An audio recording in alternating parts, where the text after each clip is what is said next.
What's up, nerds? Welcome to Cool Nerd Reviews. I'm Steve Trezza, and I'm doing this Game of Thrones review solo. I apologize we haven't had a review the past couple weeks, but that's okay. We're going to get right into this because a lot of shit happened this episode, and it was awesome, and I'm going to supply also some of my theories at the end. So let's start off with some of the lesser exciting shit that happened this episode. So let's talk about Arya. Arya, we're finally seeing her get her first assassin gig from Jaqen in the House of Black and White.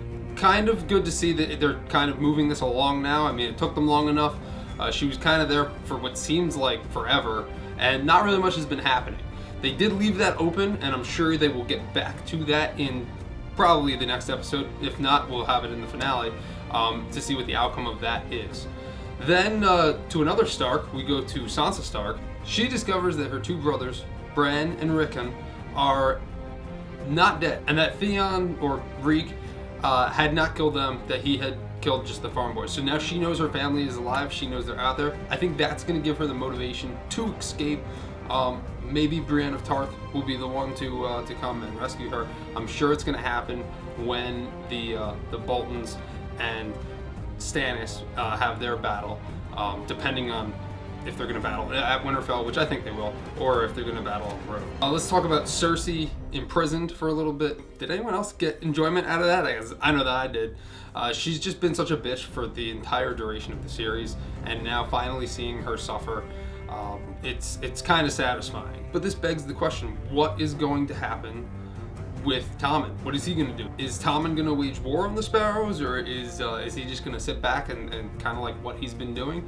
I think this could bring apart another war in King's Landing, just because now they have the Queen, they have the Queen Mother, and they have the Queen's family. So I think that's the only outcome that's going to come out of it. Something that kind of got a little overshadowed in this episode, and it was fantastic, was actually seeing Daenerys and Tyrion in the same frame talking to each other. We've not really seen many people connect with Daenerys because she's all the way up in Essos and everyone else is in Westeros for 5 seasons.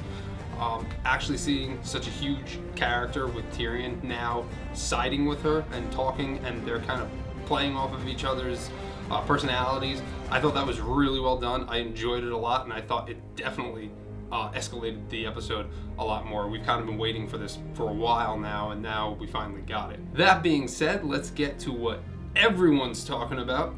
Jon Snow and Tormund in the north. Gather the elders and let's talk. So they go to the north. They're trying to wrangle up as many of the Wildlings as they can to bring them back down south to get ready for this war with the White Walkers. And some people go with Jon Snow and some people don't. Most people don't. I feel like they stay behind. And what happens? Then we get the dogs barking, we get the snows coming up, and then we see the army of the dead, just not like we've seen them before. Like 28 days later, zombies just attack and destroy everything. It was awesome. It was one of the best scenes, I think, of the series. 15 minutes of just sheer awesomeness. It's the best part of the episode, one of the best episodes, and one of the best scenes in the series, as I just said. We did get the Giant One, who, if you've read the books, you know who he is. He was there. He was stomping on some of the undead and taking them out, and that was pretty sweet.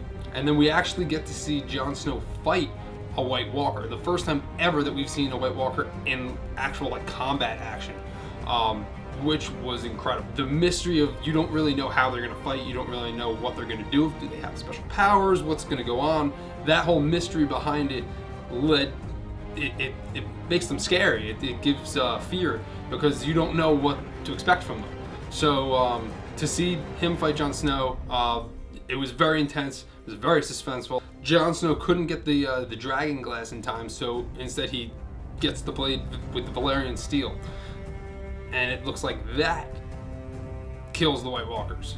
So, Dragonglass kills the White Walkers. Valyrian steel, which is forged from Dragon's fire, can kill the White Walkers. So, what does that tell you? To me, it seems like dragons kill the White Walkers. So if that's the case, then we have a lot coming up, especially with Daenerys' storyline and with the White Walkers coming down. Could we potentially see Daenerys running into the White Walkers as they make their way down and she makes her way into King's Landing? Another theory that is going around is the whole grayscale. Now, Valyrian steel you get from Valyria, which is where all of the Stone Men are, who are the people with grayscale.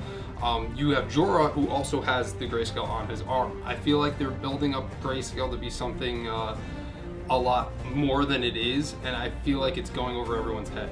So look for that to maybe play a role in the end of the season, or definitely in the next season. Those are a couple of my theories. That's what I thought of the episode.